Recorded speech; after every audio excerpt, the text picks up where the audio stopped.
Alright, so I've been thinking a lot about comfort lately. Not couch comfort, not sweatpants comfort, not I bought 3 velour tracksuits comfort, although they are fucking comfortable. I mean real comfort. The kind where you don't have to feel like you have to brace yourself. The kind where you feel like you don't have to just keep appearances up. And no, I'm not talking about shaving your sensitive areas because, oh my god, the relationship is still too new. They can't find out that they're dating Sasquatch. I'm talking about emotional appearances. As you all may know, I had Olivia on the podcast last week, which I hope you all enjoyed. Yeah, no, I definitely got to get her on the podcast more often.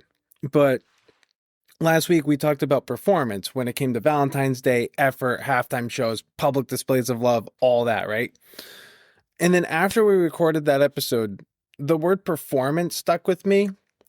And it's not because I think I'm fake. It's not because I think I put on some sort of a character. But I think it's because I started to realize something subtle just about myself, where sometimes I don't perform confidence, I perform readiness. And I think there is a difference.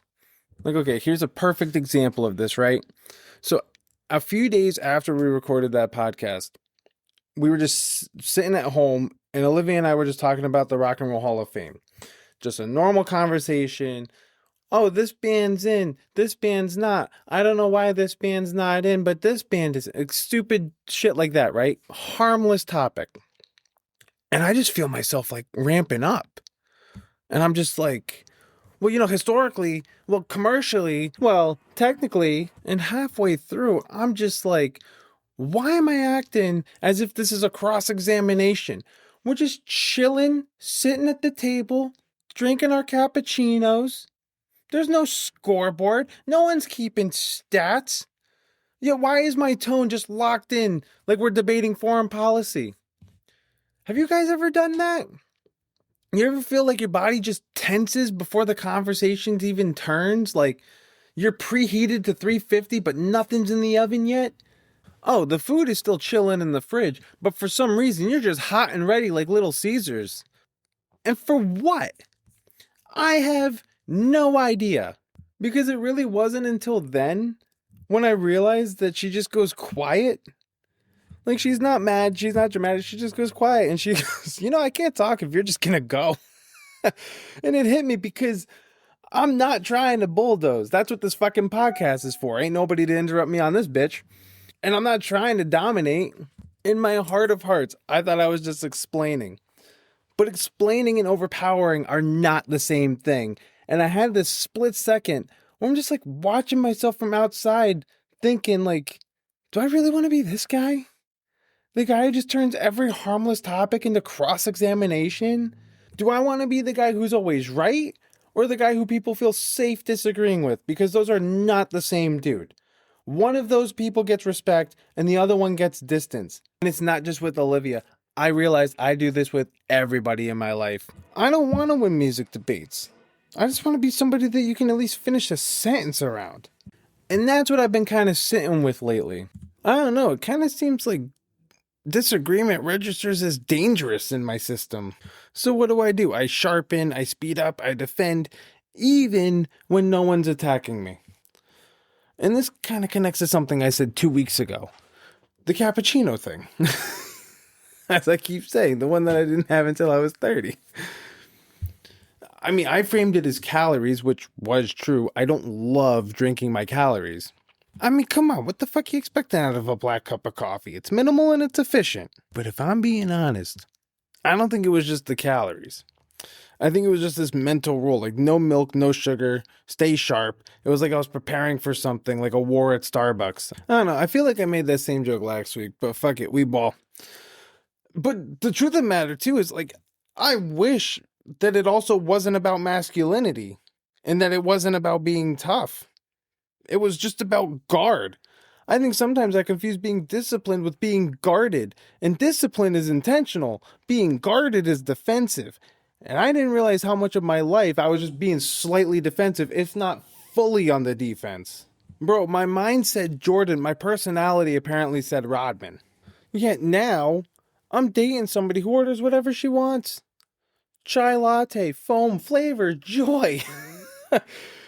No explanation, no apology, no performance, and I realized that I don't need to keep appearances up anymore. I don't need to armor up over milk. I can just order the fucking cappuccino. Better yet, I could just have it at home.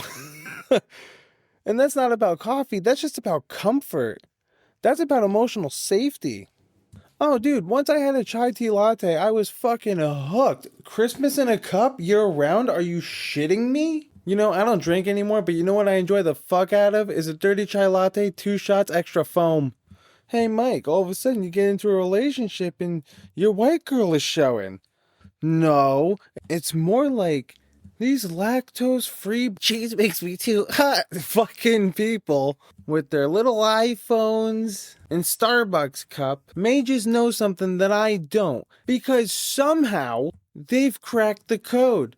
They've figured out every flavor combination, every milk style that works with anything. Thank you for your service.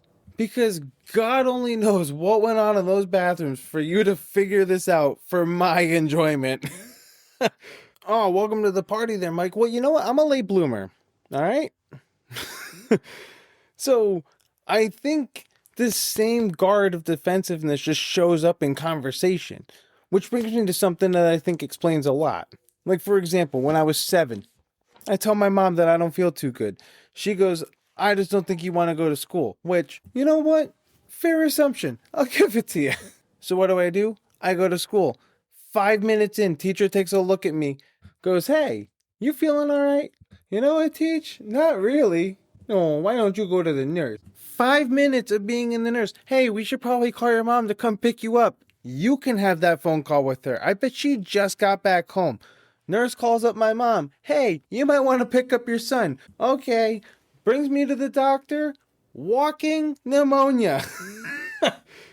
Which, in hindsight, is low-key kind of fucking hilarious. But it also means that I wasn't being dramatic and I was just actually sick. But it's moments like that that kind of stick, right? When you feel something is real and you're told that it's not, you get really good at building your case the next time. So what do? You get sharp, you get fast. Each time you just try to come a little bit more prepared than you were the last time. And it's honestly not because you're trying to dominate, it's just because you don't want to be dismissed again. And maybe that's why sometimes when I'm arguing now, I'm not trying to win. I'm just trying to be believed, man. But I mean, I'm not the only one who I think does this, right? Like some of you probably don't get louder, you maybe get quieter. Or some of you don't debate, you shut down. It's the same wiring, it's just different expression. It's just how your system learned how to stay safe. And I think that's just a little bit of a different energy. That's not ego, that's wiring. And wiring just doesn't disappear because you turn 30, you just get better vocab. So when Olivia makes a counterpoint about music, my brain doesn't hear, oh, interesting. It hears, oh, prepare, rebut. And those are two very different modes. And the wild part is I don't even internally feel aggressive. But apparently, externally, tone shifts, speed changes, volume creeps, and I didn't even know I was doing it until I tried to pay attention more. Because I can feel it in my chest, my jaw tightens, my breathing gets shallow. Holy crap, I sound like I'm just an angry lunatic when I say it out loud. See, people, this is self-reflecting. This is good. But it's all true because I also just stop listening and I start loading ammunition. Like, she's on word 5 and I'm already drifting into my closing arguments. I'm not even hearing her sentence. I'm preparing my rebuttal. And half the time, she wasn't even disagreeing. She was just fucking finishing a thought. Do you know how bad it is? Where I'm just now realizing that I don't wait for somebody to finish. I wait for them to just exhale because there's that 1 second of oxygen in the room. It's just like, yeah, but in half the time they weren't done. They were just fucking breathing. Like, so now if I feel it coming, I just shut my mouth and I have to take 1 breath. Not to calm down, just to give my mental and them also just space for them to talk, for me just to chill. Because most of the time there is no threat. It's just old muscle memory. And that's the growth part, right? It's not some dramatic breakthrough. I feel like it's just noticing. It's just catching something mid-sentence and going, oh, wait, I'm doing it again. Because what I had to learn, and what I'm still trying to learn, is that strength isn't volume. Strength doesn't always mean being right. Strength isn't steamrolling somebody into silence. Strength is actually letting somebody finish. Sometimes strength is just not gripping the steering wheel like such an asshole. And I don't want to be the guy who wins an argument and loses the room. I don't want to be technically correct and emotionally exhausting. And honestly, if I can slow that down in real life, it probably makes me here a little bit better too. Probably makes me a little bit better in my own work life. Probably makes me better in my relationship. Because I just don't want to be talking at people. I want to talk with them. So lately, if I feel myself ramping up, I just breathe. And not in a TED Talk way, not like dramatic, just enough to pause. I wouldn't necessarily say that growth at 30 is dramatic. I think it's just one of those micro adjustments. It's catching tone mid-sentence. It's letting somebody finish. It's not turning music into litigation. But it is done small.